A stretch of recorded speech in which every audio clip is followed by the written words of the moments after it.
Hello, my name is Gustav, and I'm going to talk to you today about a very important topic.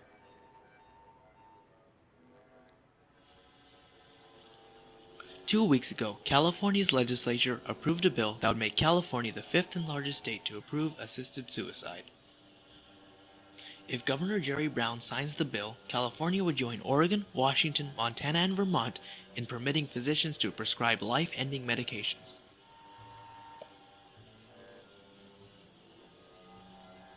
According to Jerry Brown, the crux of the matter is whether the state of California should continue to make it a crime for a dying person to end his life, no matter how great his pain or suffering. These recent changes in the California legislature, as well as the consideration of similar bills in 36 states, has been heavily influenced by the Death with Dignity movement, which protects the rights of persons with terminal illness to control their own death. As you may have guessed, this movement has been subject to harsh criticism and plenty of opposition. The question of whether or not euthanasia is ethical is as old as time itself. In the ancient Greek classic drama Prometheus Bound by Aeschylus, one of the characters, Eos, who has been entrenched in a physical pain and depression, says that it is better to die once and for all than to drag out my lingering days in anguish.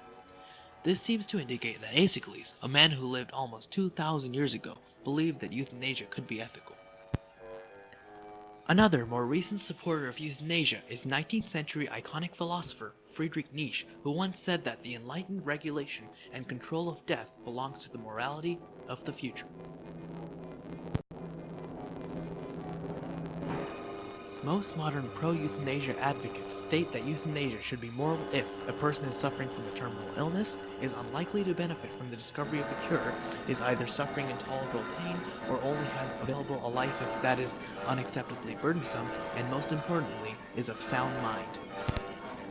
In general, those who support the use of euthanasia contend that terminally ill people should have the right to end their suffering in a quick, dignified, and compassionate death.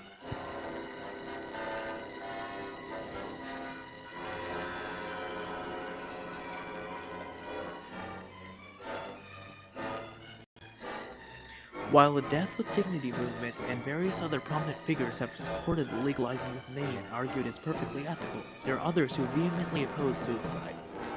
Most major religions, philosophers, and legal systems have historically taken the position that euthanasia was morally wrong.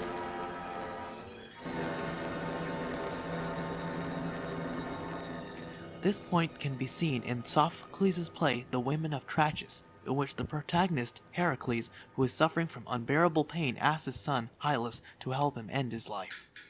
Lay my body thereupon, and kindle it with flaming pine torch, and let no tear of mourning be seen there.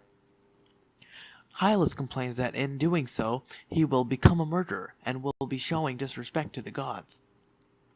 What deed dost thou require of me, my father, that I should become the murderer guilty of my own blood? This point of view is again seen in Christianity. A prominent Christian thinker once said that human life possesses an intrinsic dignity and value because it is created by God in His image for the distinctive destiny of sharing in God's own life. For this reason, the majority of Christian authorities believe that those who commit suicide do not go to heaven.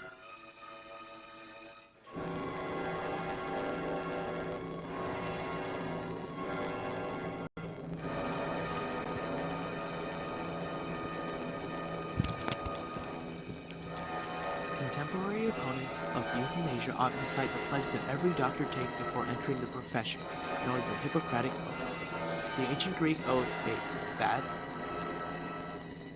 neither will I administer a poison to anybody when asked to do so, nor will I suggest such a course.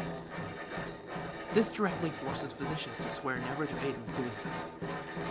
While ideas on the philosophy of suicide continue to progress, so do the regulations on euthanasia.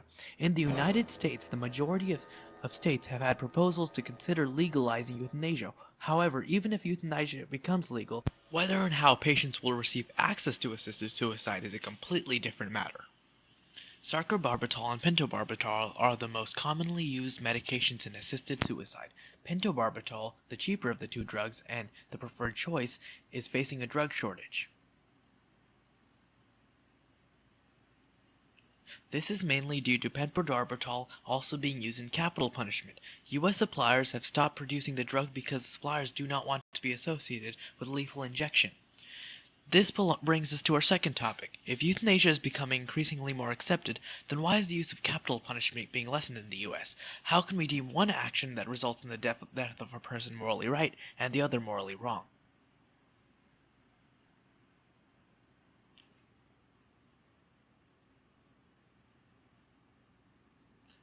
Much like euthanasia, there has been a passionate debate between those who believe that capital punishment is right and those who believe it is wrong. Lethal injection is the most common execution method currently being used to carry out capital punishment. When this event occurs, two needles are placed into the inmate's veins. If a needle is injected into the muscle, extreme pain can result, causing those who oppose the use of capital punishment to argue that lethal injection is not a humane way for a person to die. Another very common argument that anti-capital punishment advocates use are the numerous research studies that have shown that the death penalty has little to no effect on lowering crime rates.